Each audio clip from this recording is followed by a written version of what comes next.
天我们做打卤面，首先把香菇20克、牛肝菌15克、木耳10克、黄花菜10克倒入清水中泡发。老北京人在过生日的时候都吃打卤面，自己和面做手擀面，尽量把面擀得长长的，寓意着长寿，所以生日吃打卤面也叫长寿面。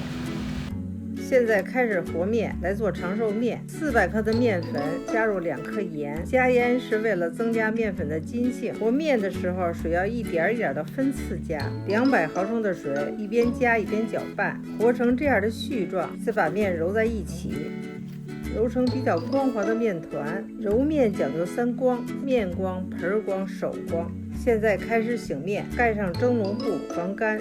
醒面1个小时，清洗泡发的香菇、木耳、黄花菜、牛肝菌。大家注意，黄花菜的硬根要摘掉，这个部分太硬不能吃。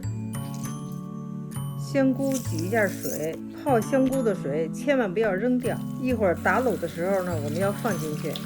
香菇切丝，黄花菜切段，牛肝菌切一下，木耳切一下。我们买的是秋耳，不用切太碎。如果说木耳就要撕一下或者切小点，小的秋耳都不用切，直接就可以用了。五花肉50克，通脊肉也就是瘦肉200克，把它们切成片。姜切碎，葱切碎，香菜切成小段。热锅中加入50克的油，准备做卤。等油烧热的时候，来调一个水淀粉，40克的淀粉加入50克的清水。锅中下入肉片，煸炒变色，加入姜碎、料酒、酱油。煸炒出香味，下入香菇、黄花菜、牛肝菌、葱花。菜炒的差不多了，加入香菇水，煮一会儿。把水淀粉搅拌一下，锅中放入木耳，加入1000毫升的清水，打散2个鸡蛋。锅开了，切去浮沫，再煮5到10分钟。加入水淀粉，要分次倒进去。加入盐，等锅沸腾了，加入胡椒粉，倒入蛋液，蛋液要分次均匀的倒入。倒入蛋液后呢，不要马上搅拌，要等蛋液稍微凝固了，再用勺子轻轻推动。推的时候要贴着锅边推，这样蛋液在凝固的过程中会随着推动的速度形成蛋花，漂浮出来的蛋花也比较大。撒上香菜，淋上香油，就可以出锅了。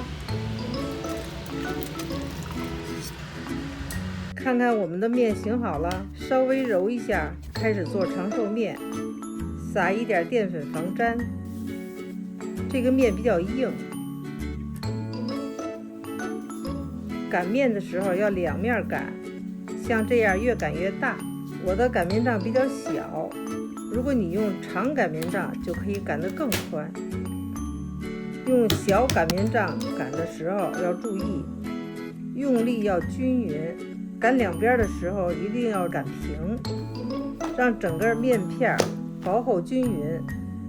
淀粉要尽量少放，放多了煮的时候汤就会很稠。在面片上撒上淀粉，对折，然后再一层一层的叠起来。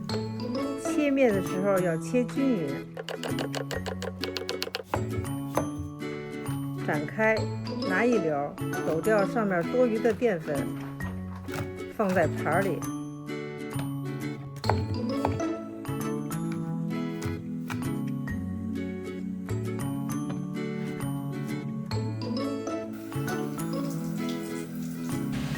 煮锅加入水，开中大火，等水沸腾了，下入长寿面，稍微搅和一下，防止粘连。等锅沸腾了，用筷子搅拌，改中小火，防止水溢出来，不用加凉水。再煮一会儿，看面煮成这样就可以出锅了。将面条盛入碗中，浇上卤，打卤面就做好了。打卤面最重要的就是卤，所谓打卤，就是将各种配料经过料理后，再煮成一锅，然后勾芡成卤汁儿，浇在煮熟的面条上。一碗面吃完，卤汁的浓稠度不变，这样的打卤面是最好的。